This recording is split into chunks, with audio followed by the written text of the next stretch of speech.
Argentina es un país de espaldas al mar. El primer clavo en el ataúd de la ilusión de un país marítimo lo dio la élite que dirigió el proceso de la consolidación nacional y subordinó nuestro desarrollo a las bondades de la pampa húmeda y la lógica agroexportadora, donde el Atlántico, el Río de la Plata e incluso nuestros ríos interiores servían simplemente como vías por las cuales se trasladaban los barcos extranjeros que se llevaban nuestras materias primas y traían sus productos industriales. Esta subordinación, iniciada luego de la caída de Juan Manuel de Rosas, llegó hasta el punto de filtrarse en la propia Constitución Nacional. Artículo 26. La navegación de los ríos interiores de la Confederación es libre para todas las banderas. El transporte de su propia producción no era un tema que le correspondiese a un país semicolonial como la Argentina. El periódico inglés que se publicaba en nuestro país, The Review of the River Plate, lo dejaba muy claro. En 1928 citaba al presidente de una de las principales compañías navieras del momento, que decía lo siguiente: "No se ocupe la Argentina por el transporte, ocúpese de producir materias primas, pues de lo otro se encargarán eficientemente los demás". El gobierno iniciado por Juan Domingo Perón en 1946 dio firmes pasos para cambiar esta realidad.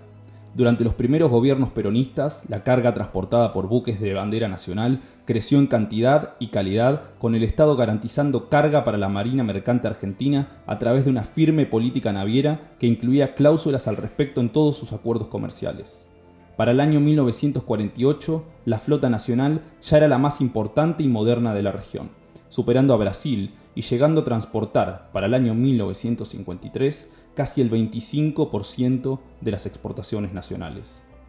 A pesar de estos esfuerzos, la política de desmantelamiento de la industria argentina iniciada con el golpe de 1976 dio el puntapié inicial para el largo proceso de desguace y liquidación de nuestra marina mercante que culminaría en los años 90 con la venta de la empresa Líneas Marítimas Argentinas por parte del entonces presidente Carlos Menem.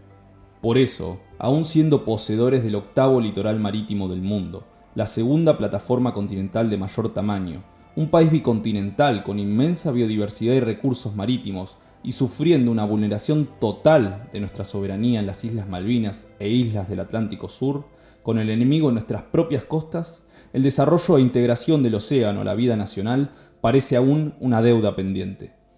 En ese marco, el Canal Magdalena aparece como el eslabón perdido de aquel país grande que podemos ser, un país marítimo y fluvial integrado que ejerza efectivamente su soberanía marítima.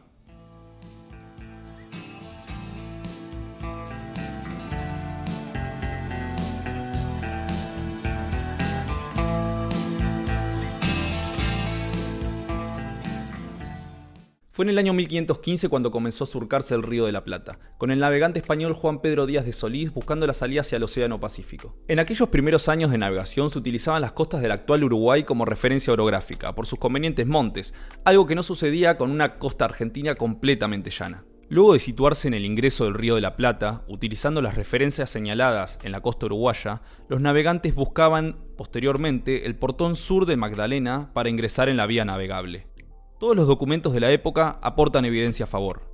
La carta de estuario del Río de la Plata más antigua, el itinerario dibujado de un piloto francés que buscaba el puerto de Buenos Aires en el año 1610, ya indicaba que la entrada se realizaba por la costa de la Magdalena.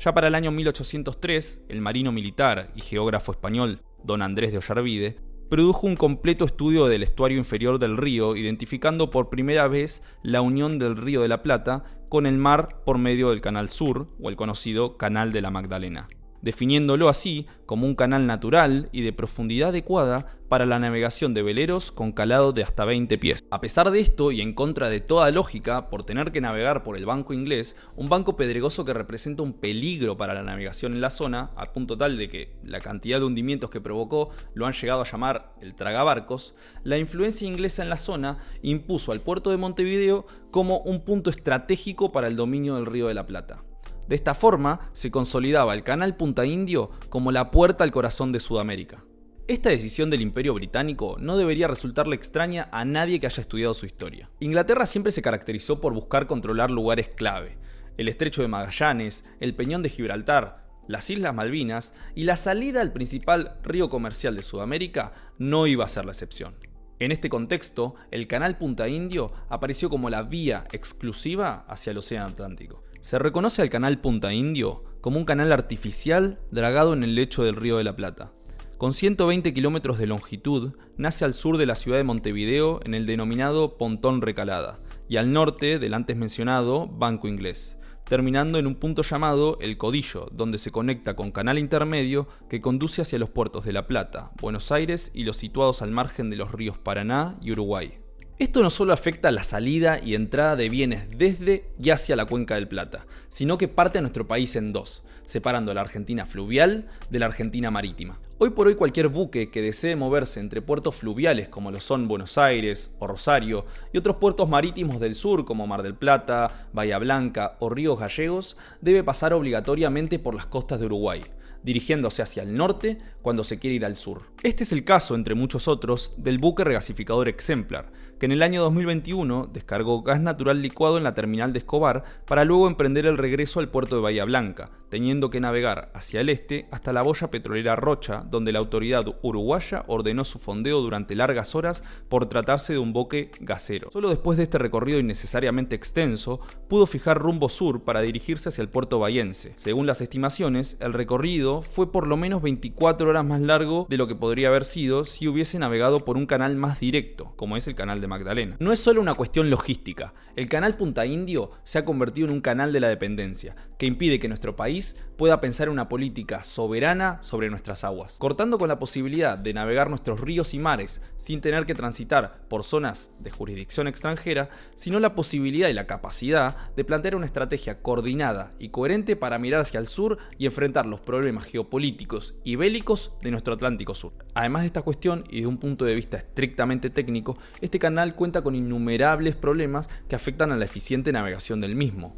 generando problemas en nuestra economía nacional y afectando fuertemente el efectivo ejercicio de la soberanía. Múltiples estudios de entidades como la Asociación Internacional de Navegación o la Asociación Internacional de Puertos coinciden en 4 reglas principales a tener en cuenta en el trazado y diseño de los canales de navegación. La vía de navegación debe ser lo más rectilínea posible, evitando trazados con curvas pronunciadas. Además, deberá seguir de ser posible las corrientes principales de las aguas, orientarse de forma que se eviten temporales siguiendo la dirección aproximada del oleaje y además tendrán que evitar las áreas de acreción o depósito de sedimento. El canal Punta Indio viola todos y cada uno de estos postulados. Tienen pronunciadas curvaturas en su extensión, siendo directamente de 45 grados en la zona del Codillo. Corta la corriente casi perpendicularmente, de igual forma a los oleajes, generando restricciones para las maniobras de cruces y adelantamiento de buques. Y por último, el canal Punta Indio recibe 2.45 millones de metros cúbicos al año de sedimentación que obliga a un dragado con una frecuencia mucho más alta de la deseable en cualquier canal. Además, por su ancho de solera, se trata de un canal de una sola vía. El sobrepaso o el cruce de barcos que navegan dentro de él está sumamente limitado y por lo tanto su tráfico debe ser coordinado por el contrace, provocando múltiples demoras e inconvenientes en el tránsito naviero. Las demoras existentes a causa de la densidad de tráfico para ingresar a la red troncal oscilan en promedio, según la época del año, entre los 3 y hasta los 16 días, y en algunos casos aislados han alcanzado hasta los 30 días. Dando esto a su contracara económica, los costos que representa la utilización del canal Punta Indio para la Argentina van desde la necesidad de un frecuente dragado y mantenimiento, costo soportado enteramente por nuestro país, hasta costos extras por los mayores tiempos de navegación que implican mayor gasto en combustible, honorarios para los prácticos que residen en Uruguay, seguros, gastos de tripulación y demás que acaban por encarecer nuestra navegación y hacer menos competitivo a nuestros puertos y productos. Hay que tener en cuenta que un buque tipo Panamax tiene un costo diario de operación de entre $20.000 y $25.000, por lo que una demora promedio de 10 días implica costos extra entre $195.000 y $237.000. Todo esto lo resuelve el Canal Magdalena. Pero primero,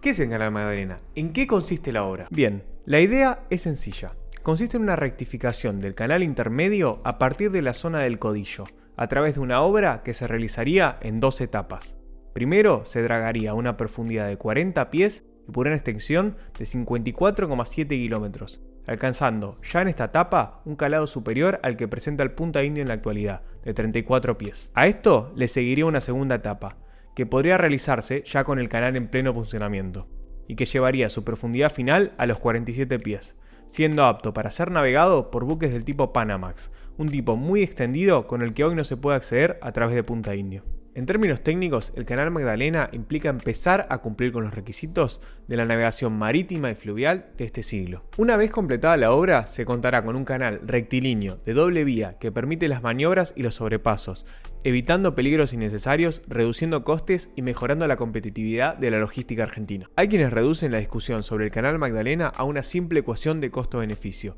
pero ni con sus cálculos más pesimistas pueden evitar tapar las bondades que tiene para nuestro país. Para la tranquilidad de estas personas, podemos decir que habrá ingresos y ahorros claramente mensurables. Un ahorro en los operatorios de los buques que implica, por ejemplo, el menor tiempo de navegación, el menor costo en seguros, el menor costo en horario de los prácticos y mucho menor costo en combustible. A esto se le suma menores distancias en el acceso y recorrido para los buques que provienen del océano, sobre todo desde el sur. Según estudios realizados por distintos autores acerca de la cuestión, solo la reducción de los tiempos de navegación y, por lo tanto, de todos sus costos asociados, generaría un ahorro de entre 85 y 89 millones de dólares anuales en el servicio de transporte marítimo de nuestro comercio. Si bien en algunos sectores se plantea como alternativa la profundización del canal Punta Indio por su menor necesidad de dragado de apertura frente al Magdalena, esto no parecería muy eficiente económicamente hablando. Si se toma una hipótesis de profundización a 36 pies y se lo compara con lo que saldría a dragar el Magdalena hasta ese nivel,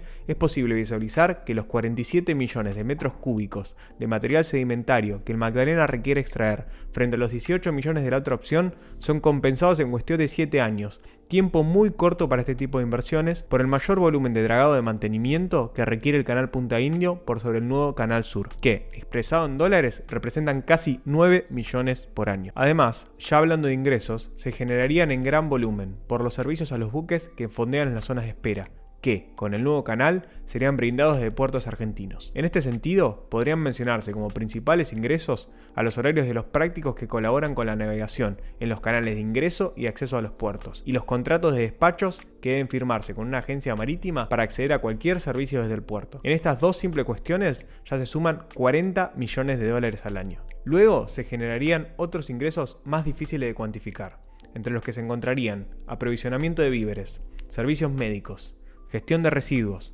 servicio de reparaciones menores a buques, hotelería y traslados por recambio de tripulación, y el lógico impulso a la instalación de nuevas oficinas, empresas y áreas de servicio para abastecer esta nueva demanda, generando un beneficio económico a las economías locales y regionales en su conjunto. Estos beneficios no solo se agotan en la dinámica exportadora, sino que además permiten mejorar fuertemente la conexión entre los puertos marítimos argentinos con los localizados en la Cuenca del Plata, reduciendo costos para la logística interna y sirviendo como facilitadora de una mayor integración nacional. Desde la existencia del canal Punta Indio, la República Oriental del Uruguay ha controlado el ingreso al Río de la Plata. Esta lógica responde a una historia y una estructura política y económica que se ha configurado de espaldas al mar y que encuentra raíces mucho tiempo atrás. Con la construcción del nuevo canal, la Argentina se independizaría totalmente, dejando de depender de países extranjeros para el control de su tráfico marítimo, y operando de forma soberana el ingreso y egreso de buques a puertos argentinos sin interferencias ajenas. La construcción del canal Magdalena no es solo una discusión de beneficios al corto plazo ni de discusiones entre facciones políticas, sino que resume toda una problemática que ha atado de pies y manos a la Argentina en el ejercicio de su soberanía y en el desarrollo de su pueblo. Construir este canal es, además de una decisión beneficiosa para el desarrollo económico, una declaración de intenciones. Implica reforzar la posición argentina en la defensa de su interés nacional y el control de su espacio marítimo, iniciando el camino para transformar a la Argentina en una potencia naval a nivel regional y mundial. Y representa, sobre todo, una oportunidad única para poder volver a poner el foco en la disputa por el control efectivo de nuestros espacios soberanos en las Islas Malvinas, la Antártida y nuestro Atlántico Sur. Por eso, rectificar la salida del Río de la Plata es ante todo rectificar nuestra historia, para aceptar definitivamente que para construir la grandeza de la nación hay que empezar a mirar al sur.